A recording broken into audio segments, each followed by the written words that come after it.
untuk menyampaikan materi yang akan saya sampaikan mengenai disiplin positif.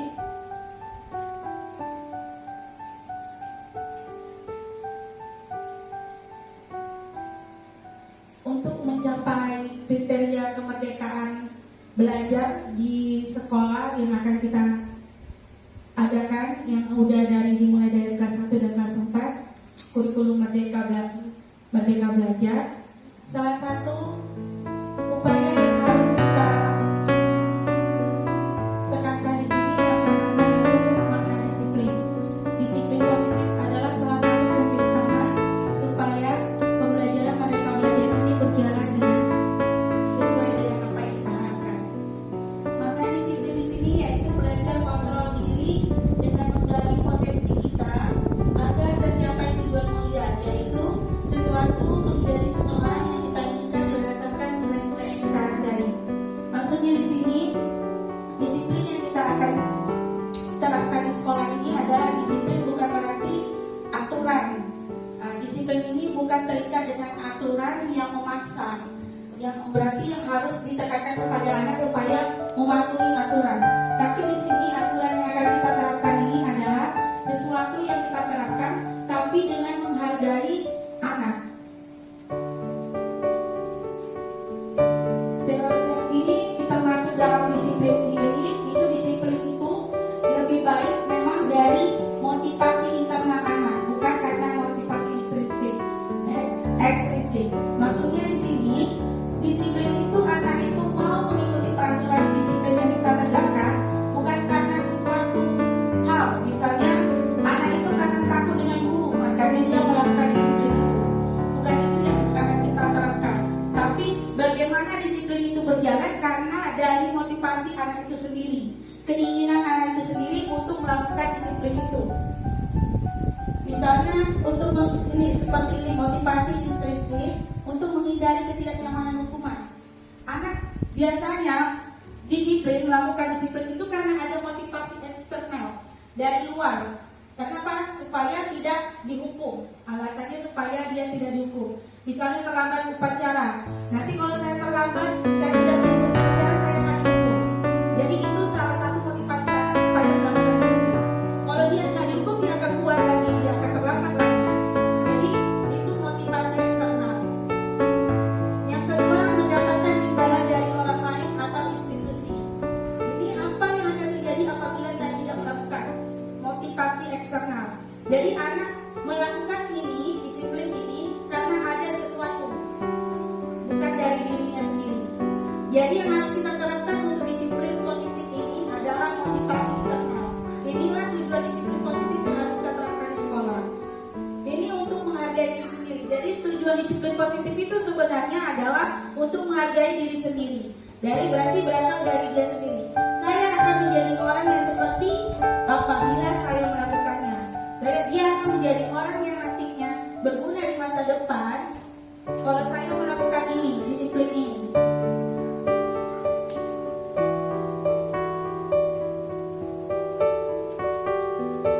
Dari disiplin itu kita akan menerapkan nilai-nilai kebajikan universal. Nilai-nilai kebajikan ini adalah sifat positif manusia yang merupakan tujuan mulia yang ingin mencapai setiap individu. Jadi dari nilai kebajikan ini kita mengambil nilai dari profil pelajar Pancasila. Dan ini yang akan kita terapkan nanti di sekolah kita. Ini setiap perilaku atau perbuatan memiliki satu tujuan. Jadi disiplin yang kita terapkan itu karena motivasi dari dirinya sendiri. Karena dia memiliki tujuan supaya nanti di masa depan dia menjadi orang yang berguna karena dia sendiri yang berhasil, bukan karena dari dorongan atau hukuman dari kita.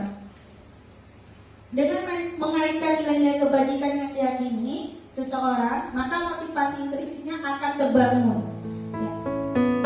Kita menggerakkan motivasi dari dalam untuk dapat mencapai tujuan mulia yang diinginkan. Nilai-nilai kebajikan yang dicapai setiap mana Indonesia kita kenal dengan profil pelajar Pancasila yang biasa kita terapkan dalam kurikulum Merdeka Mengajar.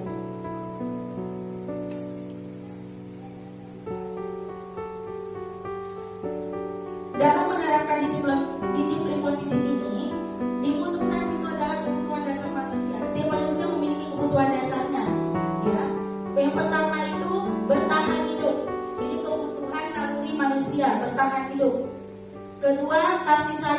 merasa diterima. Ketiga, kebebasan. Keempat, kesenangan. Kelima, kepuasan. Kebutuhan dasar ini harus kita terapkan kepada anak. Misalnya,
ini kebutuhan bertahan hidup itu adalah kebutuhan yang bersifat fisiologis untuk bertahan hidup. Misalnya kesehatan, rumah, makanan, itu kan hal yang memang kita butuhkan.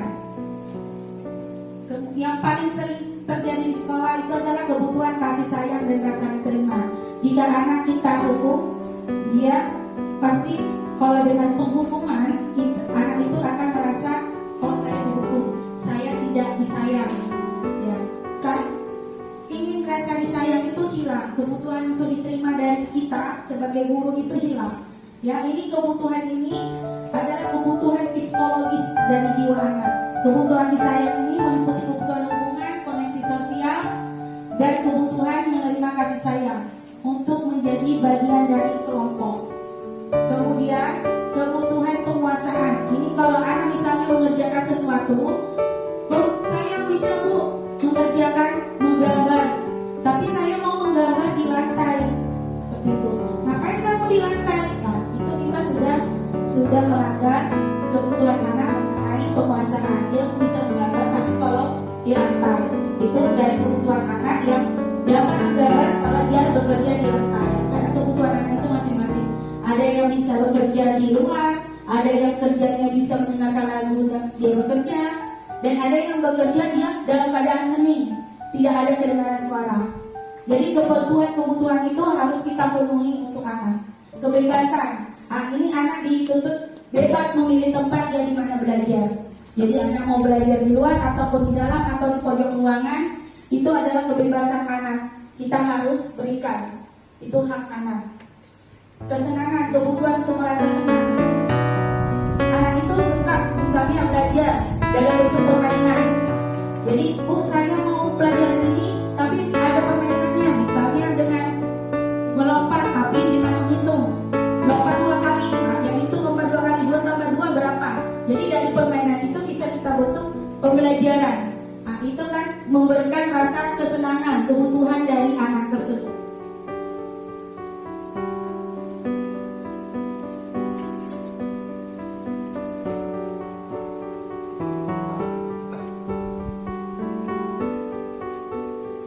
Selanjutnya posisi kontrol restitusi.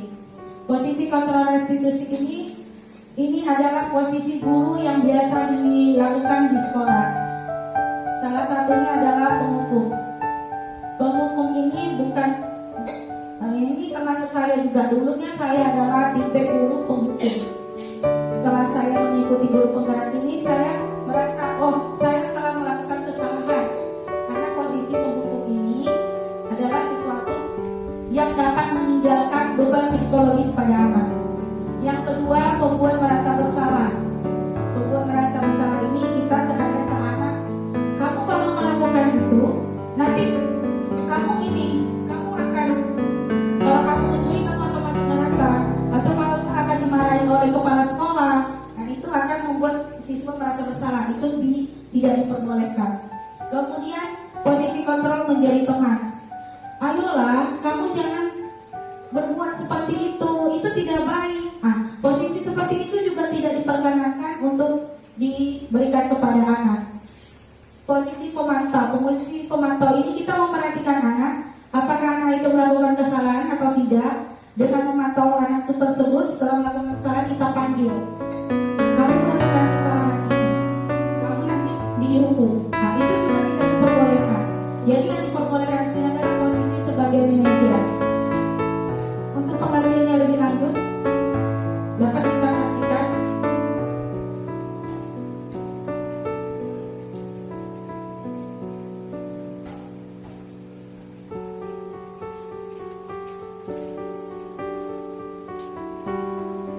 di sini. Ini posisi penghukum, ya. Seorang penghukum bisa menggunakan hukuman fisik maupun verbal. Verbal itu dalam arti perkataan. Orang-orang yang menjalankan posisi penghukum senantiasa mengatakan bahwa sekolah memerlukan sistem atau alat yang dapat lebih menekankan murid-murid dari dalam lagi. Guru yang menerapkan posisi penghukum biasanya berkata, patuhi aturan saya atau awas. Ya, kata yang awas inilah yang disebut penghukum. Kamu selalu saja buat salah. Nah, itu tidak diperbolehkan. Nah, pasti selalu yang terakhir selesai. Guru seperti ini senantiasa percaya hanya ada satu cara agar pembelajaran bisa berhasil. Nah, cara ini yang harus kita tinggalkan. Kata awas, kamu selalu saja buat salah. Itu tidak diperbolehkan lagi. Kemudian kamu selalu saja selesai terakhir. Itu tidak diperbolehkan lagi. Anak semuanya sama aja. Anak itu unik dan memiliki kemampuan masing-masing, punya bakat dan minat masing-masing sesuai dengan dia keunikannya.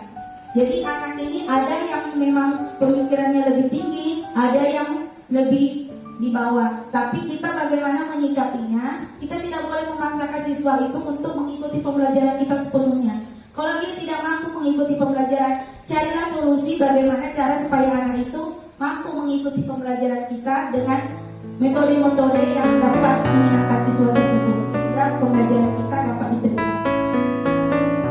Jadi pembuat merasa bersalah ini akan dapat meninggalkan mental atau merusak mental anak. Ya, anak ini akan merasa dia tidak diterima di sekelilingnya kalau penghukum.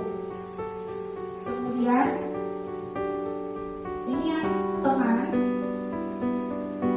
guru pada posisi ini tidak akan menyakiti murid, namun akan tetap berupaya mengontrol murid melalui persuasi. Posisi teman ini bisa negatif ataupun positif. Positifnya bisa berhubungan baik terjadi antara guru dan murid. Guru di posisi teman menggunakan hubungan baik dan humor untuk mempengaruhi seseorang. Nah, ini perkataannya kalau dia adalah posisi teman. Ayo bantulah demi bapak ya. Ayo ingat tidak bantuan bapak selama ini. Karena disuruh mengingat apa yang sudah kita perbuat selama ini. Ya sudah, kali ini tidak apa-apa, nanti ibu bantu bereskan. Jadi anak jangan dibiarkan untuk kita yang membereskan apa yang telah diperbuat. Tapi melainkan kita memberikan anak kesempatan untuk membereskan apa yang dia lakukan. Misalnya dia buat kesalahan, tapi tanyakan kepada anak tersebut bagaimana cara memperbaiki apa yang sudah dilakukan. Kemudian ini posisi manajer inilah yang memang dituntut untuk kita semua para guru. Nah, posisi manajer ini di mana guru berbuat sesuatu bersama dengan murid, mempersilahkan murid mempertanggungjawabkan perilakunya. Jadi apa yang dibuat anak tersebut akan dipertanggungjawabkan. Di sini guru berkata, apa yang kita yakini, apakah kamu meyakini? Yakini inilah yang nanti disebut dengan keyakinan kelas yang akan kita terapkan di kelas. Keyakinan kelas ini kita berikan kepada anak supaya anak mengikuti disiplin yang kita tentukan.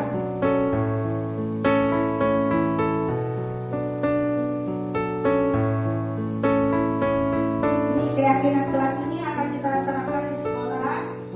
Diharapkan kepada Bapak Ibu udah menerapkan keyakinan kelas ini di sekolah dan kelas masing-masing. Panduan untuk membuat keyakinan kelas, yang pertama guru berperan sebagai manajer, yang kedua guru berperan menjadi teladan dalam pembentukan disiplin positif murid, yang ketiga guru melakukan survei kebutuhan murid. Apa yang dibutuhkan murid itulah yang akan kita jadikan nanti suatu disiplin positif yang ada di kelas. Yang keempat, guru bersama murid berdiskusi merancang kesepakatan kelas untuk membangun budaya positif. Yang kelima, guru bersama murid menandatangani hasil kesepakatan kelas. Yang keenam, guru bersama murid melaksanakan hasil kesepakatan kelas dengan penuh komitmen dan tanggung jawab.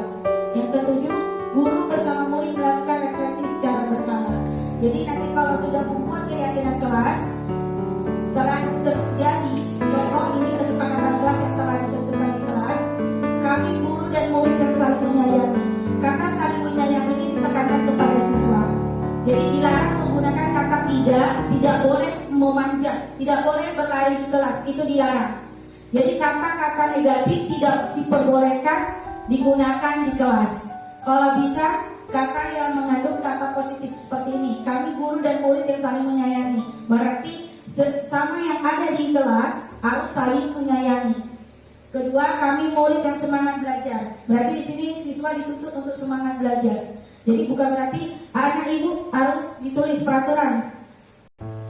Siswa harus mendengarkan guru mengajar. Nah, itu tidak diperbolehkan. Tapi ubah kalimatnya menjadi satu kalimat positif yang anak itu bisa terapkan di dirinya. Dan keyakinan kelas ini tidak boleh banyak. Kalau bisa sedikit, tapi anak mengingat apa yang sudah kita sepakati di kelas. Jadi jika anak itu melakukan kesalahan, nanti kita tanyakan kembali kepada anak itu sebagai posisi kita manajer dan tanya,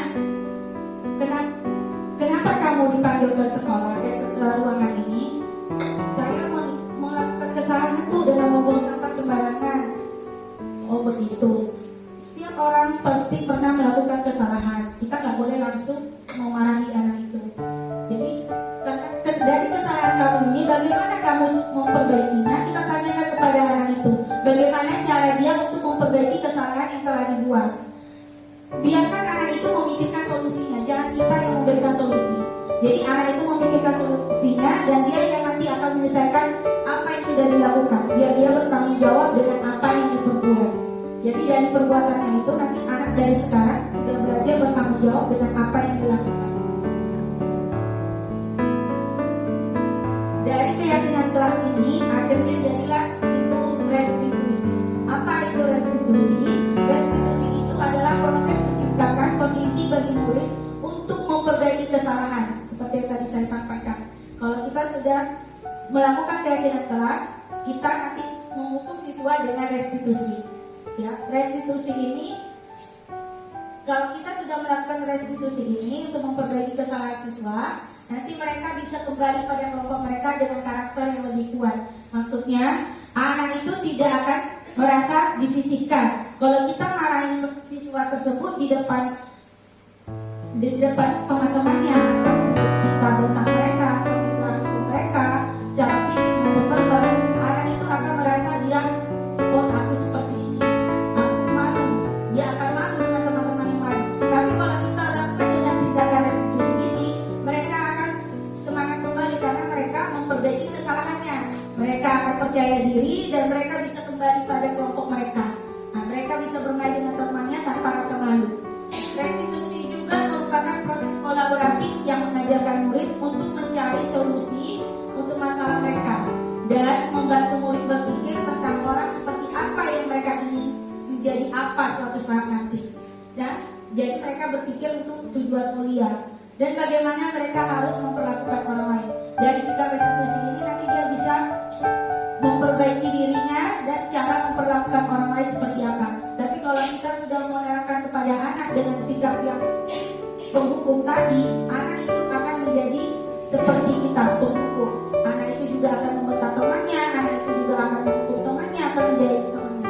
Tapi apabila kita lakukan disiplin positif melalui restitusi ini, apa yang kita lakukan untuk memperbaiki kesalahan mereka, minimal anak itu belajar untuk bisa melakukan tindakan yang mulia, bisa memperbaiki dirinya dan bisa melakukan apa yang kita lakukan itu diterapkan kepada lingkungannya. Contoh, ini 3 langkah segitiga restitusi. Yang pertama menstabilkan identitas, yang kedua validasi tindakan yang salah, ketiga menanyakan keyakinan. Ya, di sini menstabilkan identitas. Pertama sekali kita melakukan tindakan segitiga restitusi itu, yang pertama yaitu menstabilkan identitas. Jadi begitu anak itu membuat kesalahan, jangan langsung kita marah. Untuk membuat anak yang merasa gagal karena berbuat salah menjadi positif dengan dirinya. Semula kita menstabilkan identitas. Kita harus berkata kepada anak itu, berbuat salah itu hal yang manusiawi. Itu harus kita sampaikan kepada anak. Tidak ada manusia yang sempurna, seperti kata Bu Bella. Bapak Ibu juga buat salah, ya, semua orang pernah berbuat salah. Jadi anak kalau berbuat salah kita tidak boleh langsung menghukum. Kita pasti bisa menyelesaikan permasalahan ini. Kita sampaikan kalau anak buat masalah, kita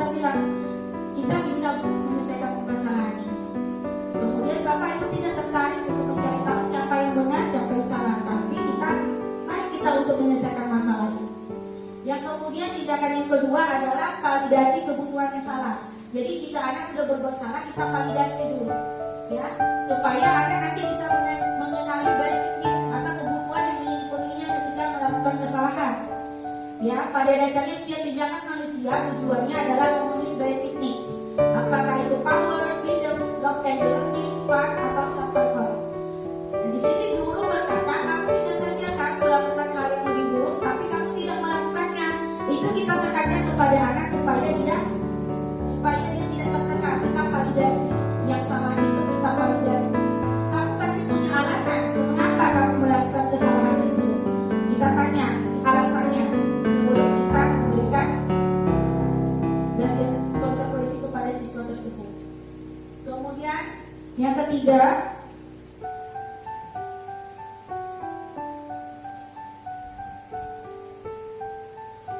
internetnya lebih cepat.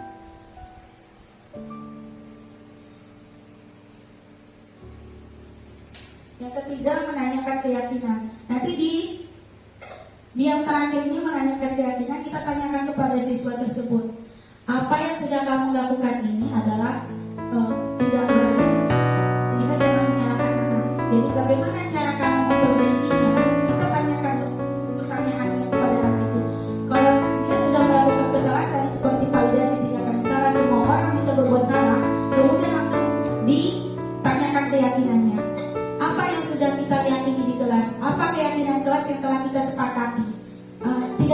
Tidak membuang sampah di kelas, Bu. Nah, contohnya. Bagaimana cara kamu memperbaikinya? Nanti anak itu akan memikirkan bagaimana cara memperbaikinya, yaitu dengan mengambil sampah itu dan tidak mengulanginya lagi. Biarkan anak itu berpikir untuk mencari solusinya. Demikian yang dapat saya sampaikan. Jika ada pertanyaan dari Bapak Ibu, saya persilakan.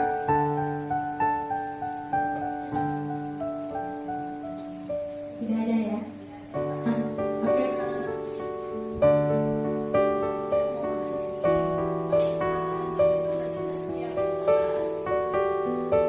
Berbeda-beda. Karena itu tergantung dengan di kelas masing-masing. Jadi keinginan siswa. Kesepakatan itu keinginan siswa belajar bagaimana cara dia belajar di kelas, bagaimana cara dia supaya dia nanti kesepakatan dibuat itu diyakini dia dan dilakukan. Tapi harus dengan dari siswa tersebut. Kalau dari kita nanti takut anak itu dia nggak akan melaksanakan. Tapi kalau kesepakatan kelas ini, keyakinan kelas ini itu dari siswanya sendiri. Dia yang membuat. Setelah kita buat kesepakatan tadi, anak itu buat. Setelah dia ditulis, baru kita buat kesimpulan seperti yang tadi. Ya, kesimpulan itulah nanti yang jadi motivasi anak itu untuk melakukan yang akan diperbaiki di segi positif tadi. Harus Wajib ada kesepakatan kelas. Jadi setiap kelas harus memiliki kesepakatan atau keyakinan kelas ini. Ada lagi pertanyaan? Baik Bu Esther, izin bertanya. Untuk kelas 1 ini bagaimana ya cara yang menurut mereka mengerti lah tentang kesepakatan kelas? Terima kasih.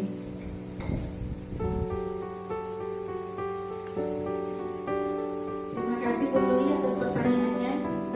Kalau untuk anak kelas 1, dia biasanya baru memahami makna kata atau pengertian kata itu seperti apa. Apalagi kalau kita berbicara secara panjang lebar, anak itu tidak akan mudah memahami.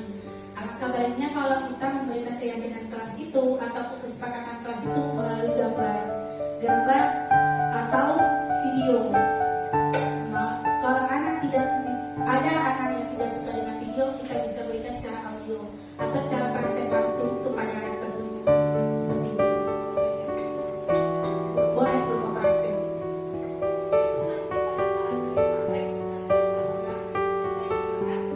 Boleh. Itu nanti kegiatan nanti anak itu bisa melihat.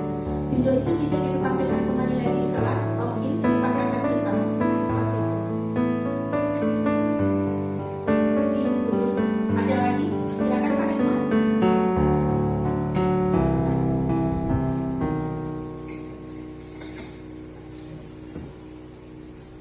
Oke, terima kasih kepada Desa telah memberi kesempatan. Berlanjut kepada pertanyaan Ibu Lili tadi tentang pemahaman anak kelas 1. Sepertinya sama dengan anak kelas 3, pemahamannya juga kurang, mungkin berawal dari wabah COVID kemarin. Tapi mereka tidak aktif di sekolah, berkumpul, sekarang reaktif, mungkin kesepakatan tidak terus.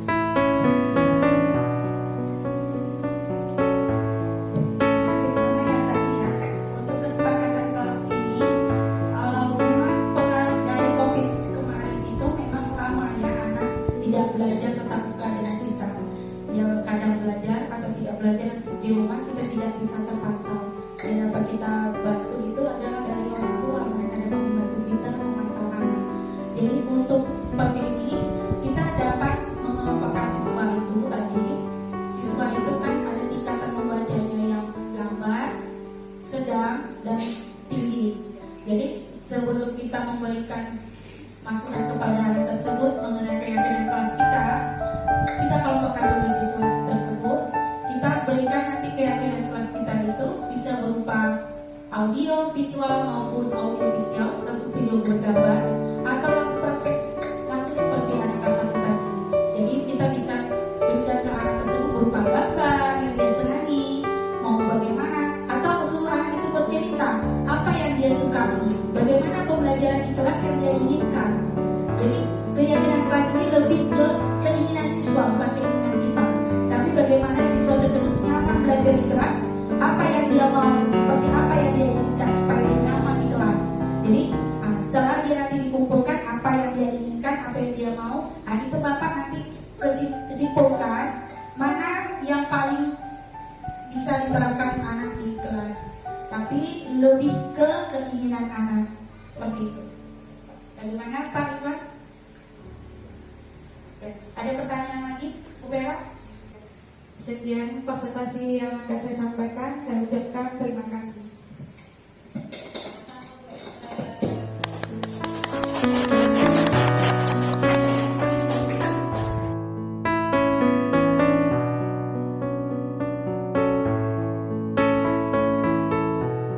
Perkenalkan, nama saya Pendapat saya adalah setelah segi dari sisi ini saya merasa aman, tidak takut, dan diberi kesempatan untuk memperbaiki kesalahan saya. Perkenalkan, nama saya Nisha Nurmawati. Saya dari kelas 6.